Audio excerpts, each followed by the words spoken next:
the recording. The 411 on business certification being held this Wednesday, January 18th. And while we're waiting for others to join, please feel free to continue to place your name in the chat box along with the name of your business. Next slide. I would like you to meet the team. Today, the moderator is myself, Ruth Jordan. I'm the manager of the Minority and Women Business Enterprises for the City of Charleston. Our tech support is Noel Hesnick Murphy, our program coordinator with Business and Neighborhood Services, and Christina Ott, our service manager with Business and Neighborhood Services. And we're excited to have everyone here on today.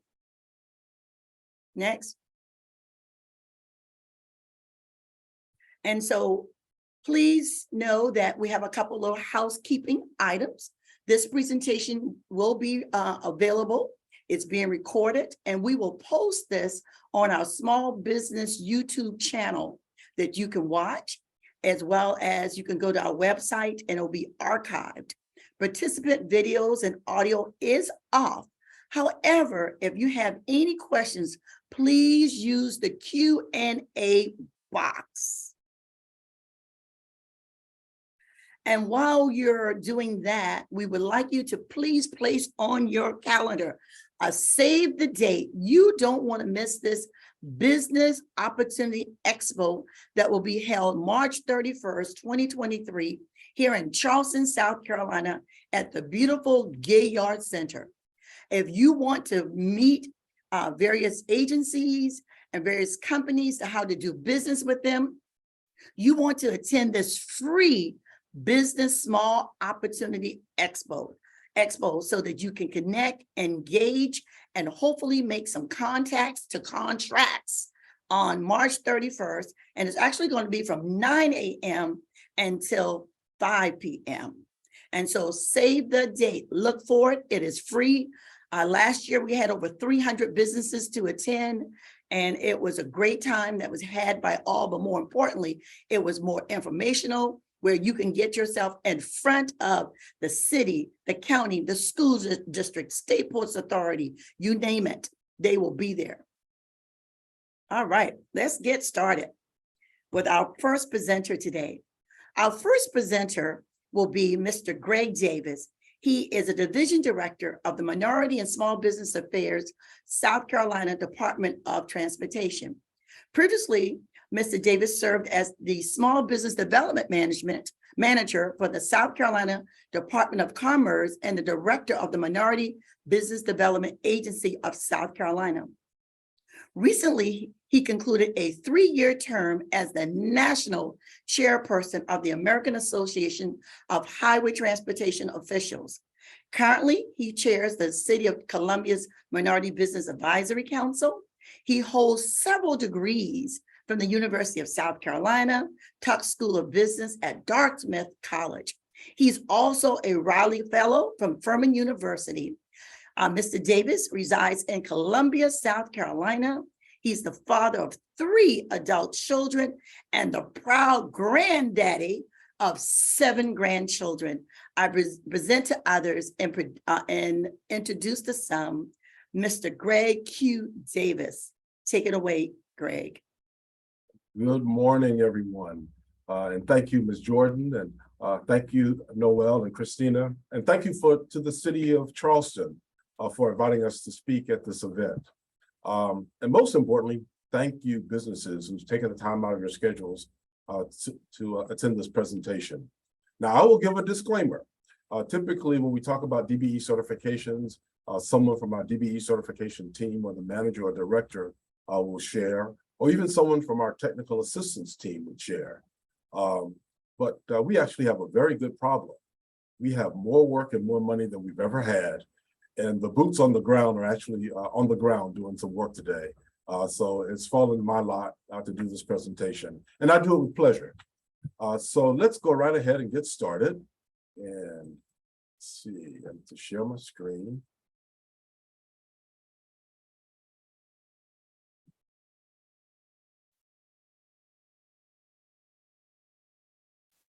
All right, got it. Excellent, excellent. I want you all to know that we spent yesterday practicing this so that I wouldn't mess it up. So I'm glad that I got it. Again, we'll talk a little bit about our disadvantaged business, our DBE certification program, and it's a part of the South Carolina Unified Certification Program. And I'll share a little bit more later about what that unified program is about.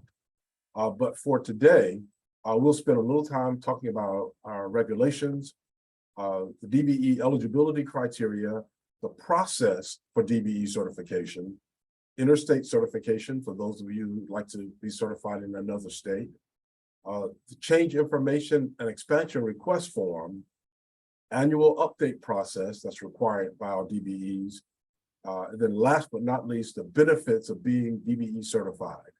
And once we've done that, we'll open it up for questions and answers. Now, as I mentioned, our DBE program falls under a federal code of regulations number 49, part 26. And it basically gives us all the details about our disadvantaged business enterprises in the Department of Transportation and our financial assistance programs. In order to be DBE qualified, we look at 4 different areas. You have to be socially disadvantaged, economically disadvantaged. We look at ownership and control. And let me repeat that again. You must be socially disadvantaged and economically disadvantaged and show ownership and have control of your businesses. And the reason why I put the "and" in, because there are some people who are socially and economically socially disadvantaged, but may not be economically disadvantaged. For example, Oprah Winfrey is a woman and a minority, so she's socially disadvantaged, but she's not economically disadvantaged. Therefore, she wouldn't qualify for our program.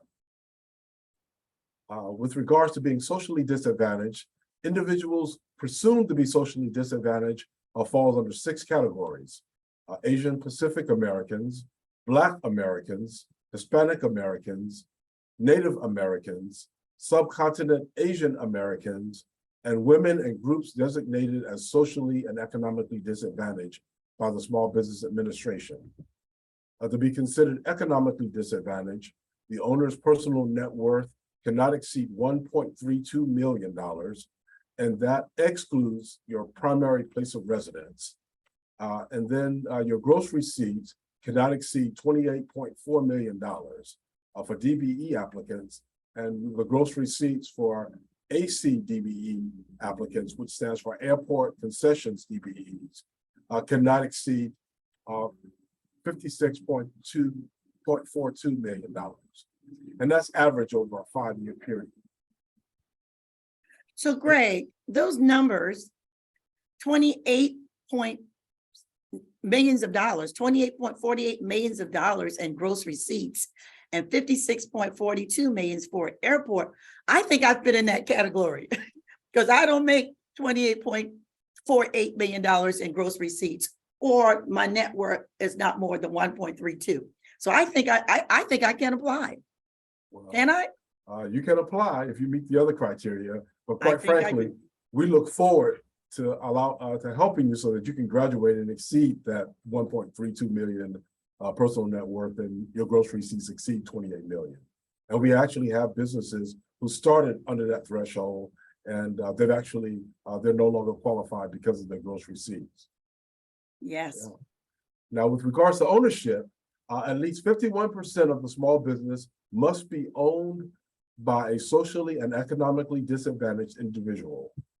And then the last area of control is one of the ones that's extremely important. The applicant must demonstrate real and substantial control of the daily operation of the business. A good example, if you say that you're an owner of the business, however, you can't hire, you can't fire, you can't write a check, but you can answer the telephone. Well, that would not be considered as a real and substantial control of the daily operation of that business. Now, the process for DBE certification really is somewhat easy. I have a link listed on the screen, and I'm sure after the presentation, we'll be able to share that link with you. But there are several steps. The application is found online, And one of the most important parts of the application is what we consider our roadmap. It lists everything that you need to have in order to complete the application. But once we receive an application, an analyst will review the application. And basically, we just make sure that everything that's listed that we need in order to process that application is included. If some items are left out, we will send the applicant an RFI, which stands for Request for Information. And the applicant will have 14 days to provide that information to us. Once we have reviewed that application, we conduct an on-site review. At the on-site review, we ask additional questions, and we may ask for relevant documents, or if you have equipment that's listed, we may ask to look at some of that equipment. Then a decision will be made within 90 days to process after we have processed that application. And typically in South Carolina, we do it in a lot less than the 90-day period. Now, once we have reviewed the application and we have done the on-site review, a written recommendation for approval or denial will be determined based on all the information provided in accordance with the federal rules and guidelines. Once we have done that, we'll issue either a notice of DBE certification or we'll issue a notice of denial. Now, once the notice of denial letter you receive it, will include the option for you to appeal that procedure. And if you are denied as a DBE or being DBE qualified, you can reapply within 1 year. Now, I mentioned that we'll talk a little bit about interstate certification. If you're from another state, or if you're from South Carolina and would like to be certified in another state, you must first complete the application in your home state.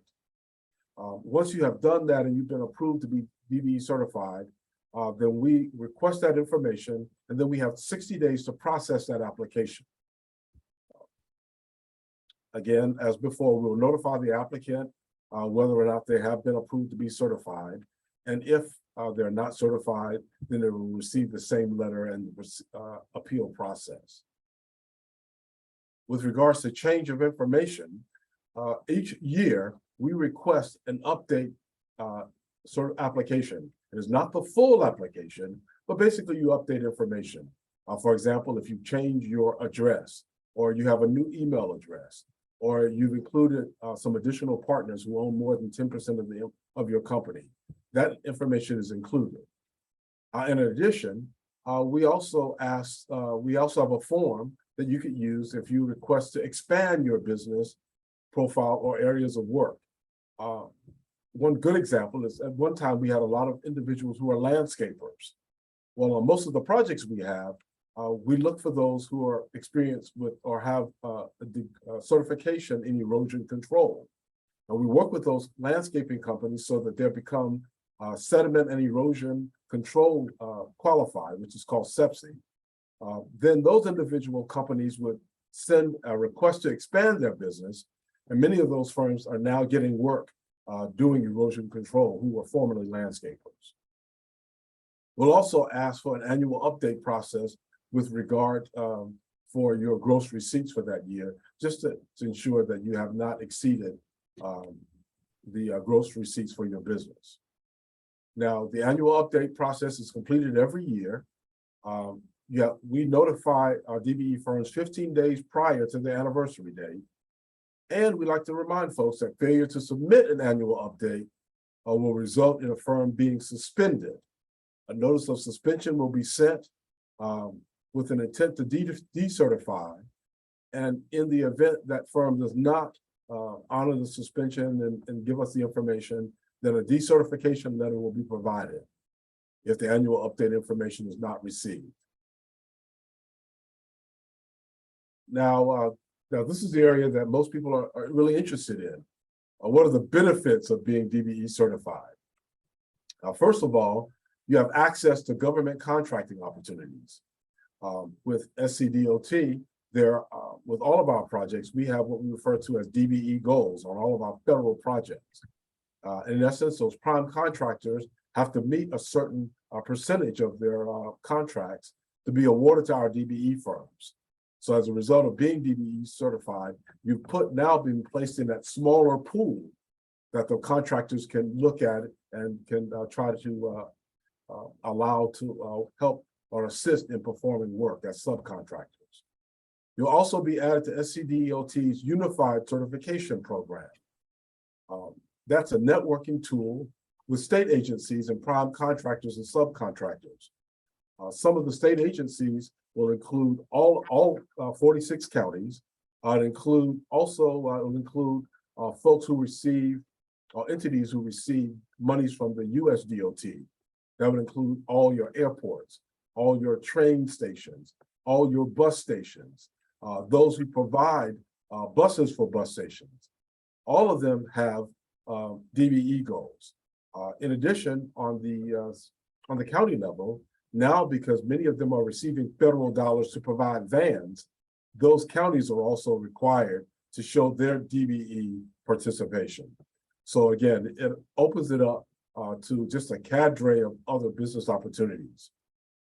In addition, the governor's office, the South Carolina Division of Small and Minority Business Contracting and Certification, better known as SMBCC, they have a program whereby those who are qualified being SMBCC certified, those state agencies look into their database. Now, one of the advantages of being certified as a DBE, there's a one page that you literally sign an affidavit saying that you'd like to be SMBCC certified, and you're automatically included into their certification. We also, another benefit is that you have the opportunity to register as a vendor with SCDOT.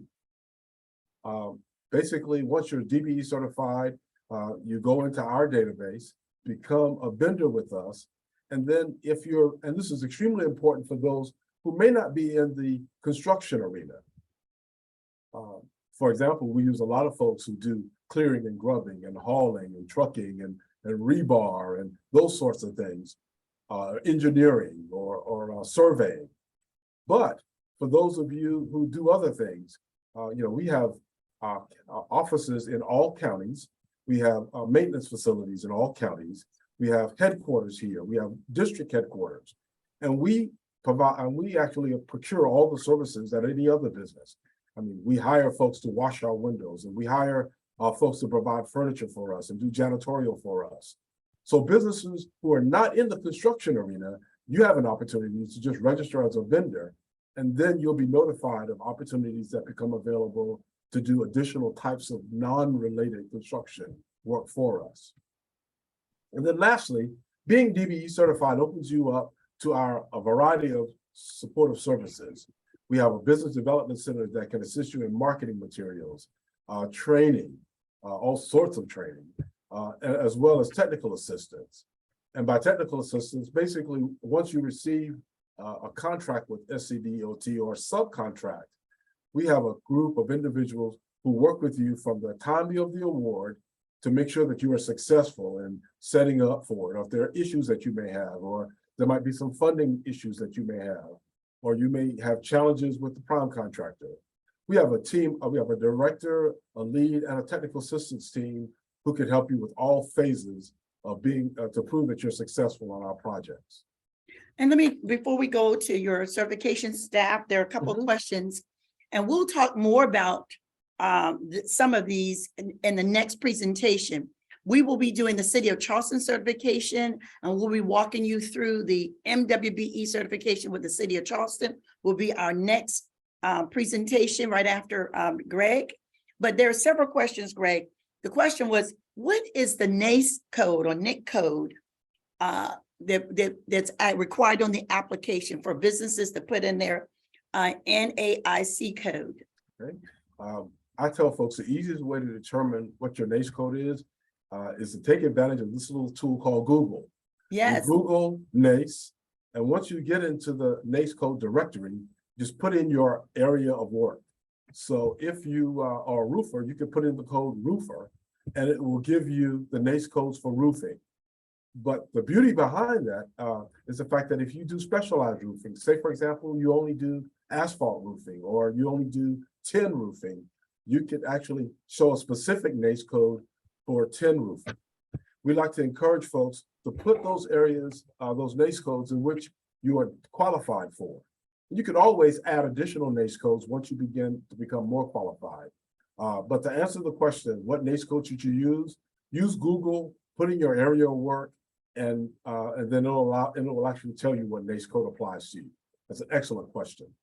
And also, I oftentimes tell businesses is that when we're looking for projects and goal setting, people, and when you're doing government contracting, they want to see how many people in that arena exist in the market.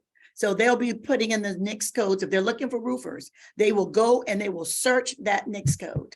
When you look in our database, as well as the database for SCDOT, it will have those companies along with the NAICS codes. And so people search by NAICS codes, not necessarily by names. And so it's important that you know your NAICS code and make sure that you apply the right NAICS code, which is very, very important. Another question, it's about the three-part application. What is the difference in terms of the three-part application that exists on your website? Okay. Another very good question. The federal government determined that oftentimes it's easier to do an application if it's kind of broken down in chunks. I think there's an old saying, how do you eat an elephant? You eat it one bite at a time. Well, when the federal government decided to do the application, they decided to break it up so that it wouldn't seem as tedious. But once you complete those three parts, one of the parts deal with basically your overall general business information. Another part deals with your personal information about your personal net worth, and there's even a spreadsheet to help you determine what your personal net worth is.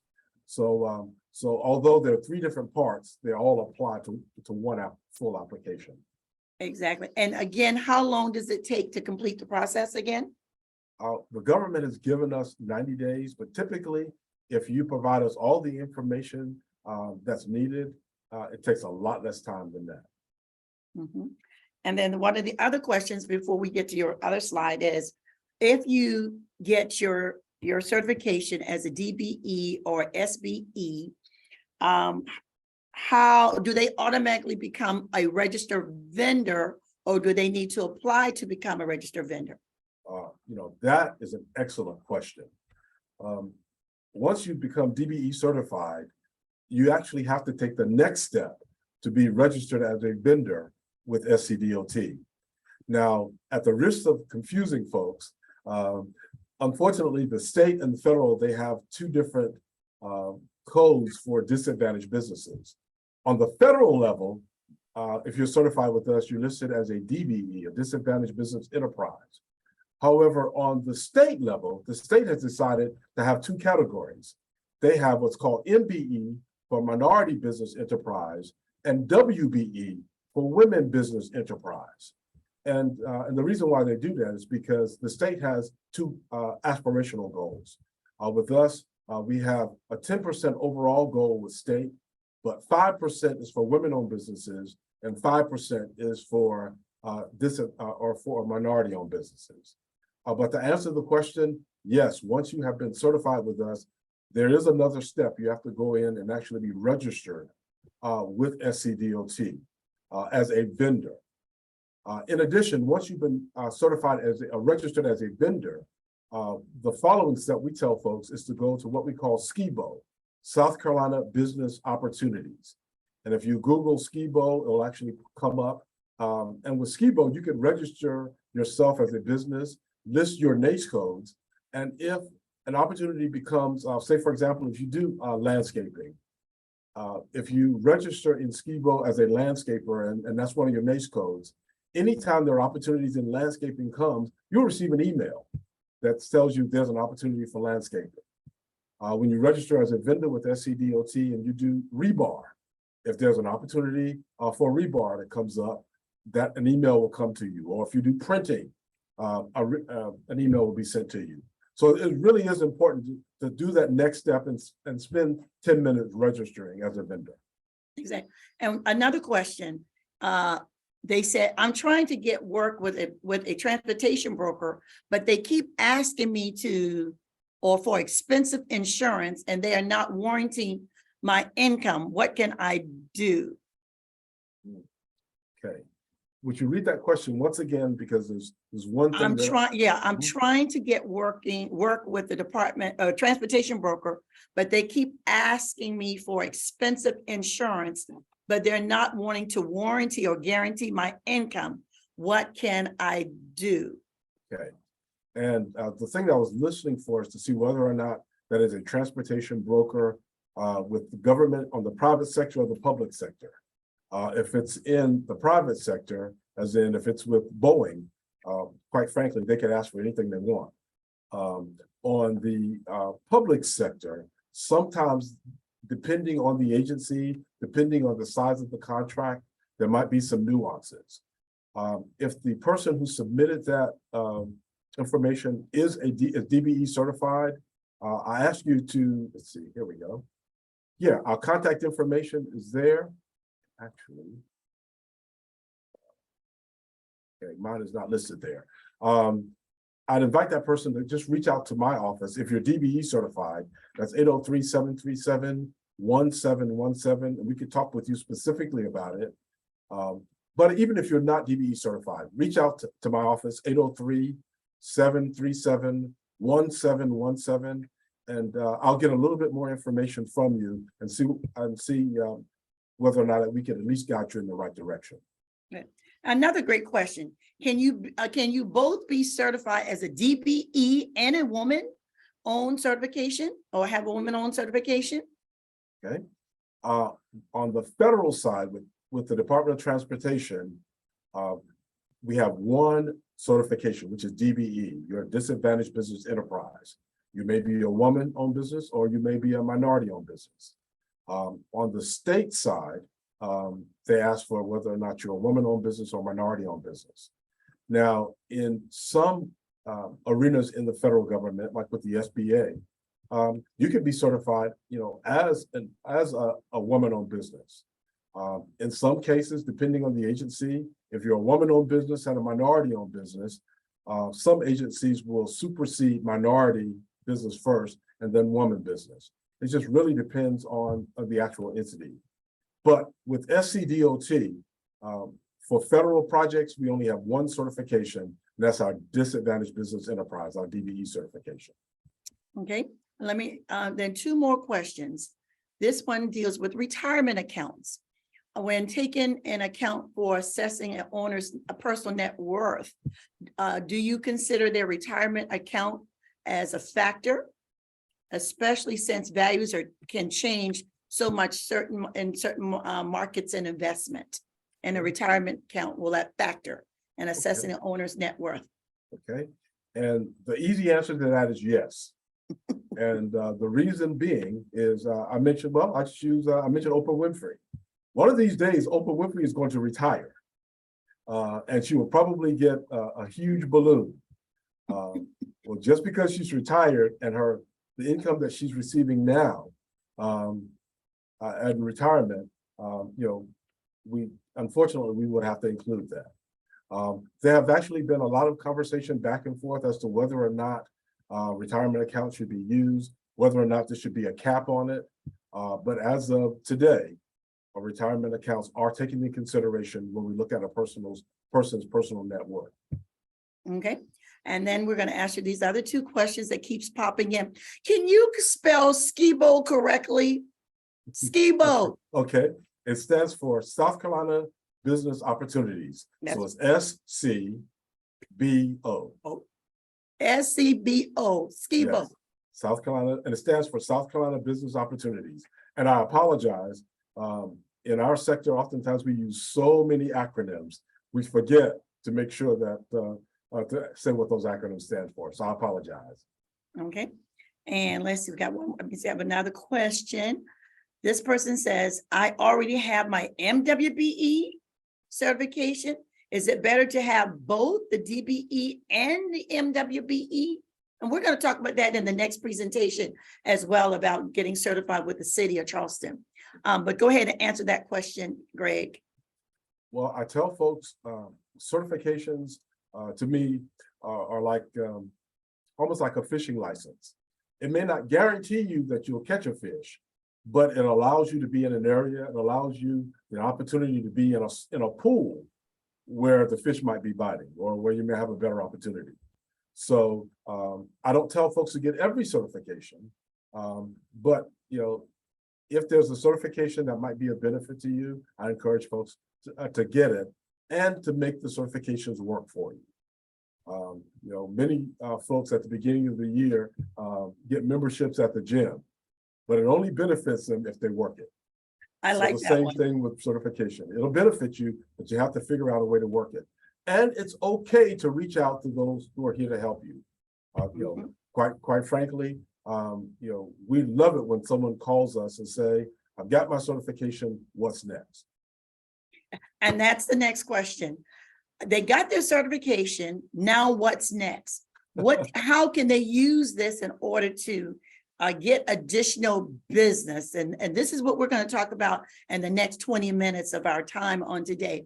But you can start the process by telling them, how can they now continue to get some business? And let's talk about the opportunities that are existing here in South Carolina. Like we talked about yesterday, the billions of dollars that's going to be on the streets of South Carolina. So talk about that very briefly. Okay, briefly, what's next? I'd encourage, there are two different things. Number one, take advantage of the trainings that we have. Almost every quarter, we will have a class on doing business with SCDOT. We'll have a session on how to get work with SCDOT. So first of all, I encourage you to do that. Secondly, if you're a new DBE firm, reach out to us and request to have a one-on-one intake meeting. We do it almost every week. We will meet with the business, whether in person or using some type of electronic tool. We find out where you are as a business, where you'd like to go, and we help you map out those steps in order to get business. And we do that for any DBE firm.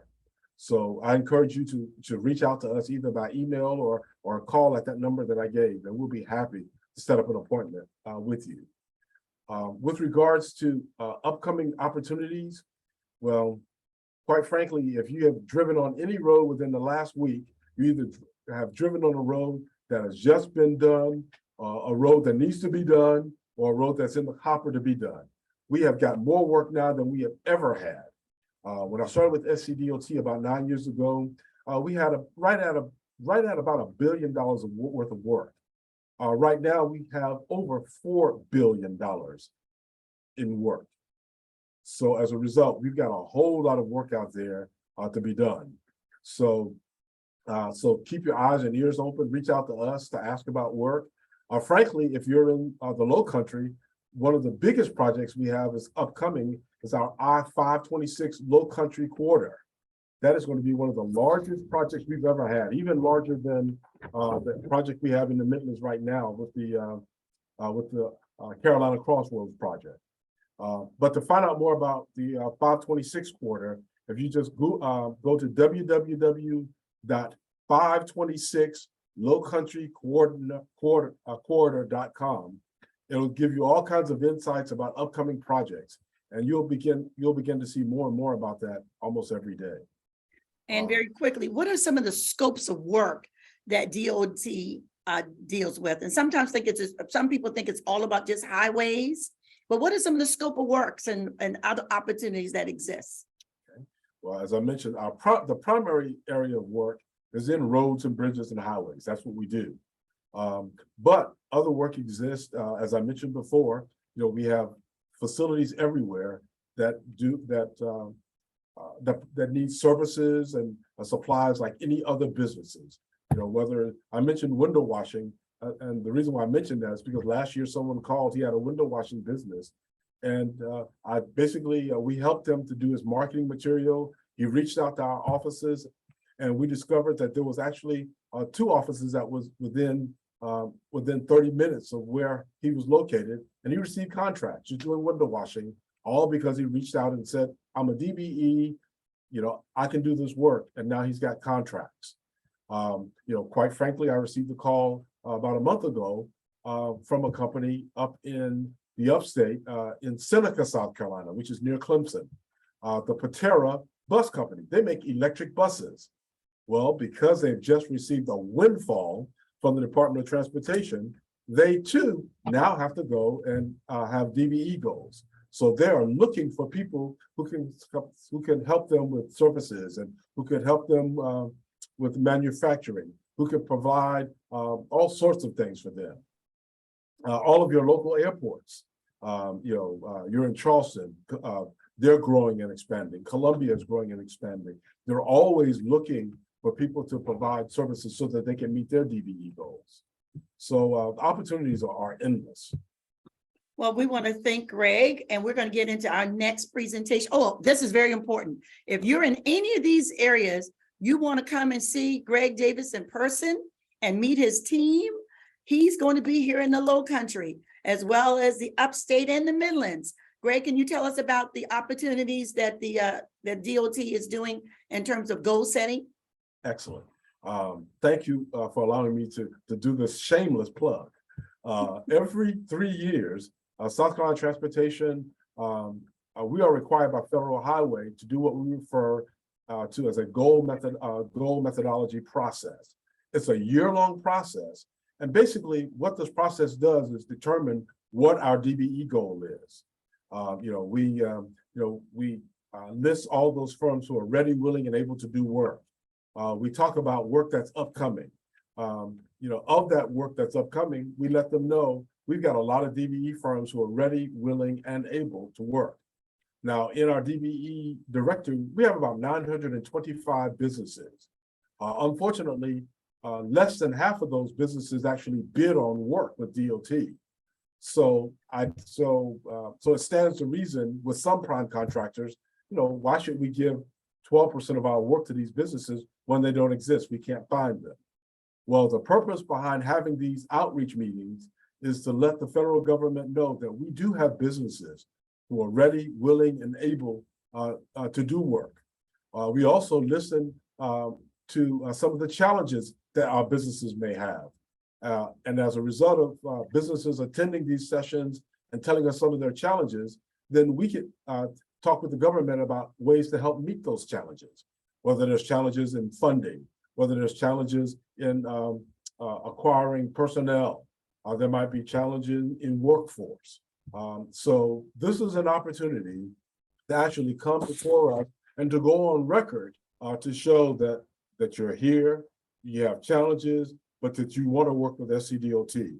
February 15th, we'll be in Columbia. February 22nd, we'll be down in North Charleston at the Trident Technical College. And on March 2nd, we'll be up in the Spartanburg area. So if you can by any means be at those events, and even if you're unable to attend later on, there's an opportunity for you to send us an email so that you can go on record to know, so that we can go on record to say that these businesses exist and they're ready, willing, and able to do work with SCDOT.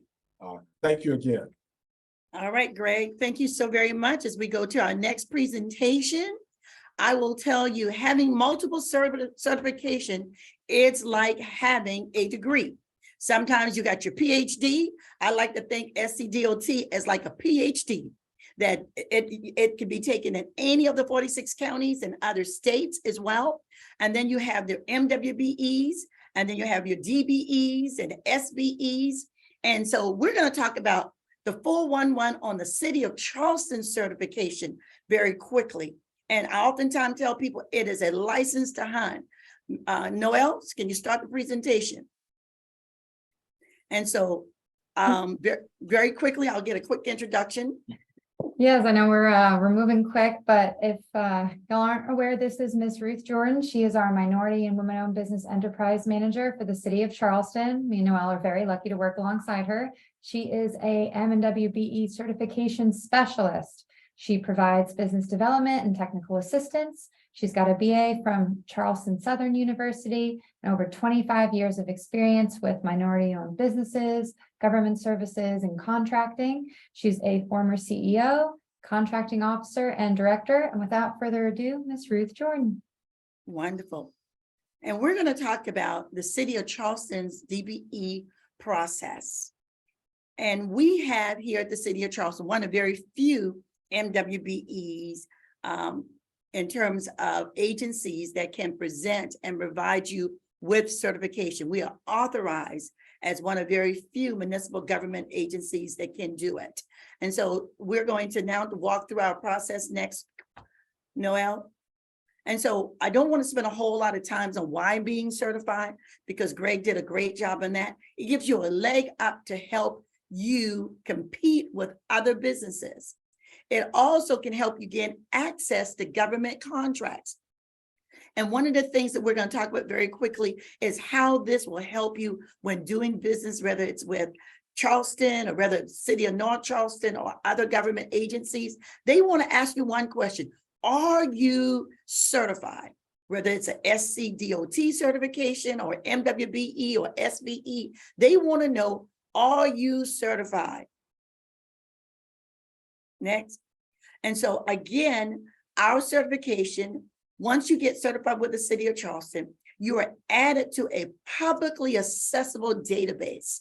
Whether it's the city that's looking to do business with M&WBEs, whether it's MUSC, Boeing, other government agencies, they want to know, are you certified and are you available and accessible? And so we put you in a outward facing database where when you're looking, when companies from all over the state, they call me and they say, Ms. Jordan, we're coming to Charleston, we're coming to South Carolina. Can you provide me a list of M&WBEs? And so you now given that exposure and opportunity. Also, our program provides conferences that I talked about. We're having our business expo. It's going to be free. We provide networking opportunities. Some of these programs, again, it's offered for business development, workshops, training, and courses. That's all free. And so all of it is to help you be better prepared and equipped to do business. Now, certification works best when you're doing business to business, not business to customer, but it's business to businesses. And so many larger companies have supply diversity programs to promote opportunities for diverse suppliers. It helps to demystify to diversify and strengthen the supply chain, promotes innovation and drives business expansions. It has an economic impact. Job creation, increases wages, tax revenues, and support your local economies. And so all agencies are looking to do business with you. For every dollar that's invested in M&WBE, we had a number of $1.74 go back to our community. And I'm going to tell you what goals are. Every agency in the state of South Carolina and across this country have DBE goals. Next. Here at the City of Charleston, our goals here with the city says that for every dollar we spend in construction, 20% should go towards qualified women, minority-owned construction firms, 20% in services, professional services, and 12% in supplies. You heard Greg talked about with South Carolina Department of Transportation, they have a 10% goals in some areas, 15% goals in other areas, 5%. MUSC have goals, Boeing have goals, Volvo have goals, CCSD, the Charleston County School District, all of these school districts have goals. Now, the City of North Charleston may have a 15% goal. The State Ports Authority have goals, and they're looking to do business with qualified women, minority-owned businesses who are certified. Next. And so also one of the benefits is that we talked about SCDOT. SCDOT is the South Carolina business opportunity or bid opportunity area. But when you're looking to do business with the City of Charleston, we have our system called Bidline. On Bidline, you will find all the bids or requests for proposals that the city is issuing, whether it is for procurement, housing, stormwater management, and our capital projects. And you see it on the website. So if you're looking to do business with the city and wanting to know what kinds of work and opportunity exist, check out Bidline, and you see the link there. And I will tell you, there are billions of dollars in stormwater projects. here with the city of Charleston. And matter of fact, not just with the city of Charleston, all over the Southeast region, because we're in the low country and around the water, stormwater management. I'm telling you, if you haven't done business in and around stormwater, you need to learn how to do it. When I talked about our public database, our database is composed of almost 350 small businesses. Once you're registered, we put you in according to the type of work that you do, whether it's concrete, construction, consulting, real estate, engineering, you name it, professional services. It's all set up on our public database. We put the name of your company. Then we also put your NAICS codes in. When we talked about that National Industry Code, that has to go in the database. And then we have provide all your contact information in terms of where you're located, your telephone number, and your services that you offer. And that's why it's very important that when you complete your application, that you provide the information that's necessary, because people all over these United States, as well as within South Carolina, they go to this database. They said, hey, who is ED Rush and what did they provide? I know ED Rush provides project management and consulting services. And so we provide all of this information so that you have access. It's free advertisement for your company. Next. And then one of the other great benefits is that each quarter we recognize a M&WBE business through our business spotlight. So if you are a company that's doing great work, or you know of a great company and you want to recommend them for our business spotlight, which then also provides that company additional free advertisement. We put them on our social media page. We put them on our website, and we recognize these business spotlight winners at the end of the year. So feel free to pat yourself on the back and go and register for our business spotlight, but you must be certified with the city of Charleston in order to register yourself or nominate yourself. Next. All right, the process. Greg did a great job walking through his process, and our process is very, very similar to that of the state and of the county. And we're going to talk about our requirements very quickly. Again, we only certify for-profit businesses, no nonprofits, for-profit business only. You must own at least 51% of the business. You must be a minority-owned business or a woman-owned business and own at least 51% of the business. Greg talked about having a real and substantial control of the daily operation. Now, if you're the owner, you can't be at home and someone else running the company and saying that you're the owner. Here in the city of Charleston, you must have been in business at least 1 full year, have a net worth less than $1.32 million, and your gross revenue cannot exceed $7.5 million. This is for our M&WBE certification. Okay, our application is just 2 pages, guys, a front and a back. And on the certification application, you will complete this and you must have it notarized. Next. And there's some important key points.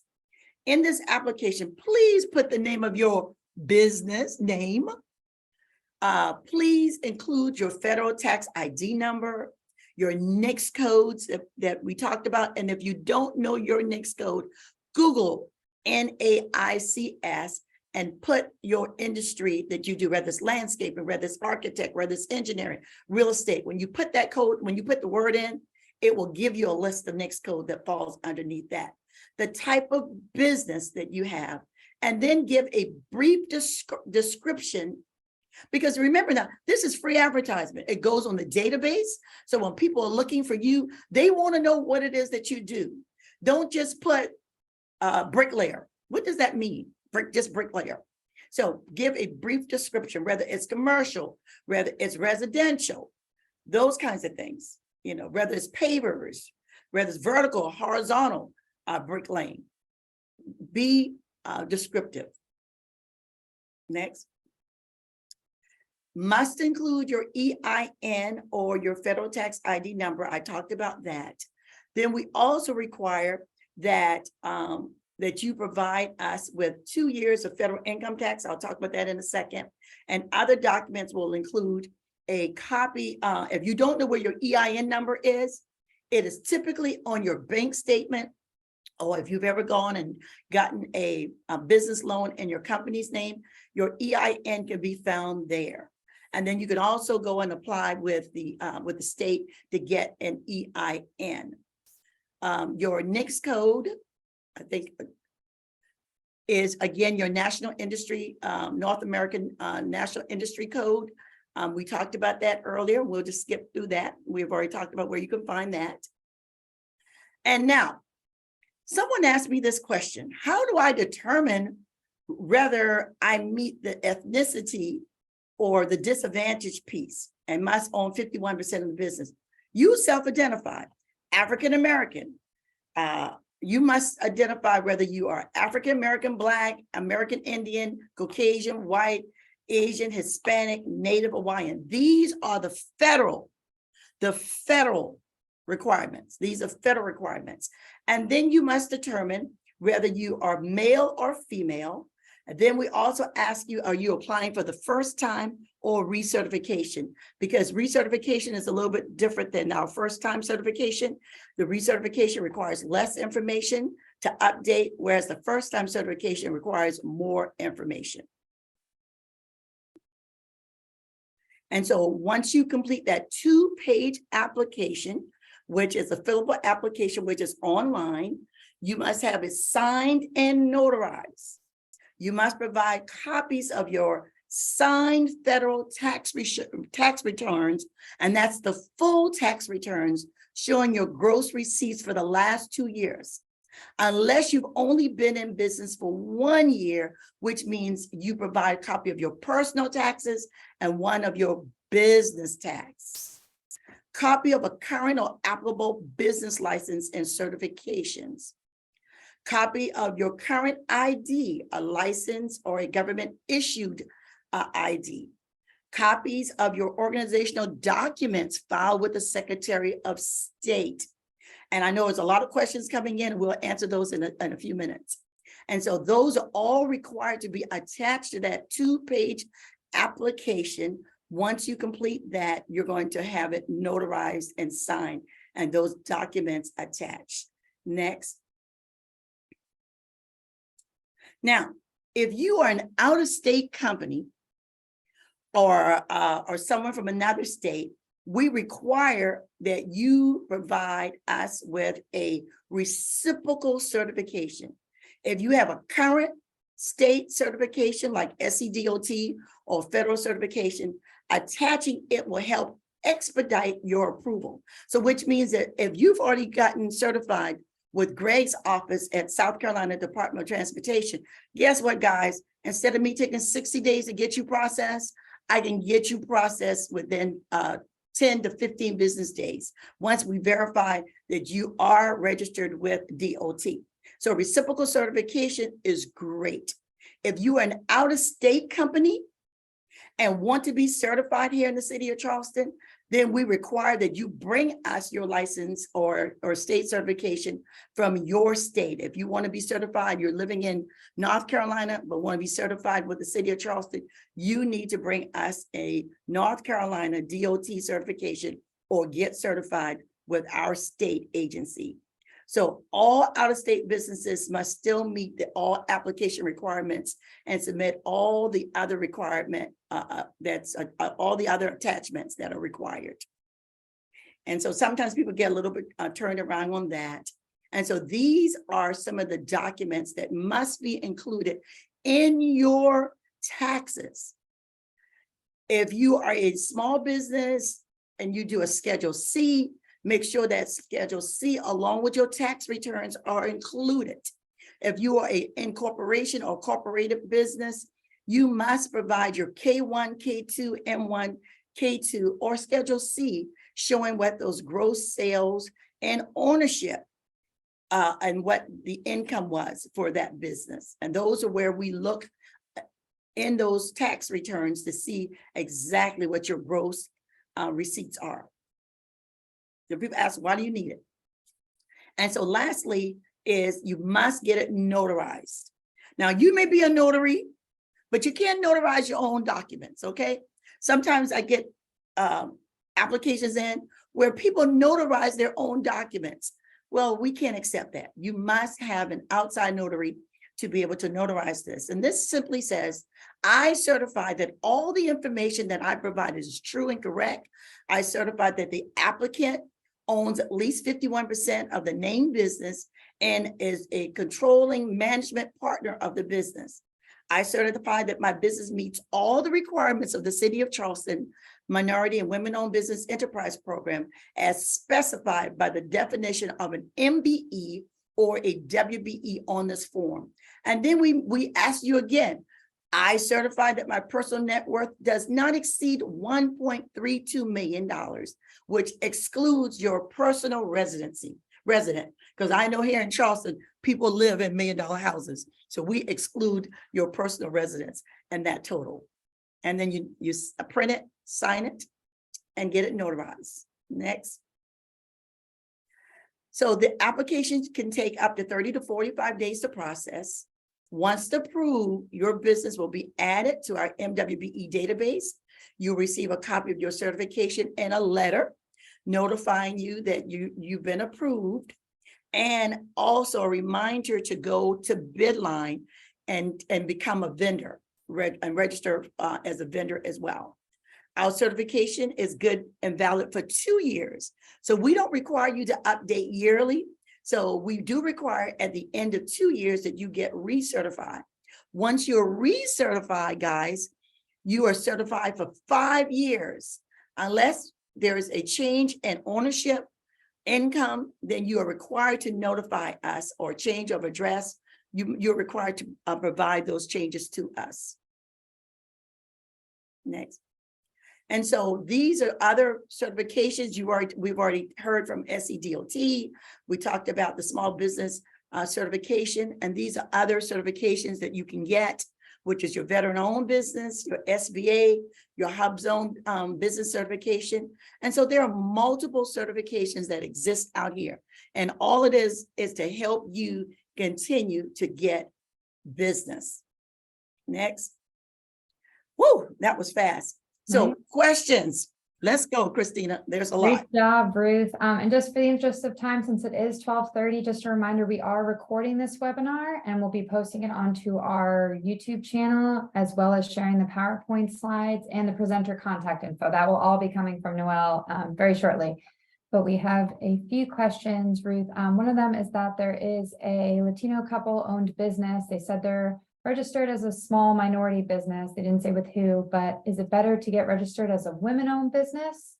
The woman is the 51% owner and her husband owns 49%. For us, no, it doesn't. It does not. Great. And then can you live in Somerville or other parts of Charleston to be certified with the city? We certify all 46 counties. Great. Those were two that I saw. Let's see. No, Greg's been answering some questions in the chat. Thank you. If there's any other questions, feel free to put them in the Q&A or chat for right now. Otherwise, Ruth, that was a great, speedy presentation. Got through it all. And so guys, we want you to please mark your calendar for our Business Expo, March 31st, here at the Gaillard Center. It will be from 9 to 5. We'll have multiple workshops. We'll be doing business services where we will provide legal business training. We'll have how to do business with all these agencies that we talked about. We'll have chit and chat with successful business owners. It's going to be table talk.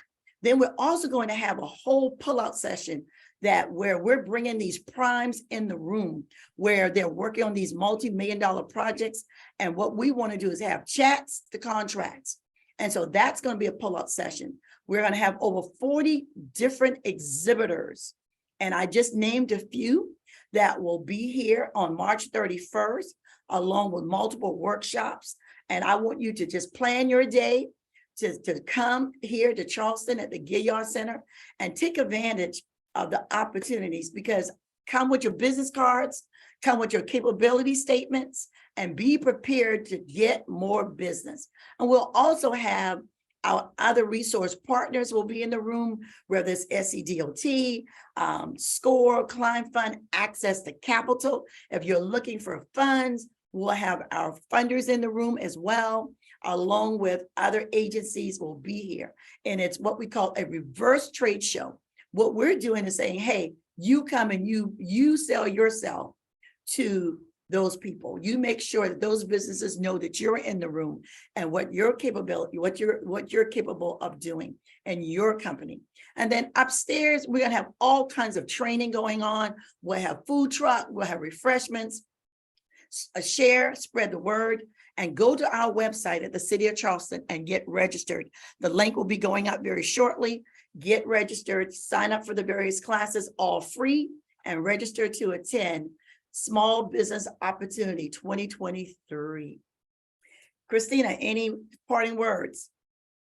You know, like Ruth said, we hope to see you all at the expo. We'll be sharing out all this great information today. And if we didn't get to all of your questions, please feel free to reach out to our great presenters directly. Noelle will be sharing all that info out in the next day or two. And one other thing before we leave, we have one other announcement, and this is, Christine, I'll put you on the spot, but Greg, before Christine gives her final announcement about some grant money that she just put on the streets today. Yeah, so Greg, any parting words? We want to thank you for such a great presentation as well. No, just thank you for inviting us, and thank you businesses for taking time out of your schedules. All right, thank you.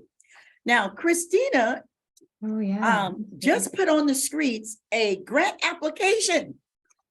You want to tell them about that and who qualifies? Sure, and I just dropped the link in the chat. The City of Charleston is part of some grant funding we have from the National League of Cities. We're hosting a small grant program for Black-owned micro businesses. So these are for-profit businesses in the Charleston area with 3 or less employees. And I think if I've got my screen, see, can you all see this? Mm-hmm. Great. Yes. Here's a little graphic. I dropped the link in the chat, some more information, but the purpose is just to help support small Black-owned businesses. That is a $1,000 grant stipend that you can use for any type of business expense.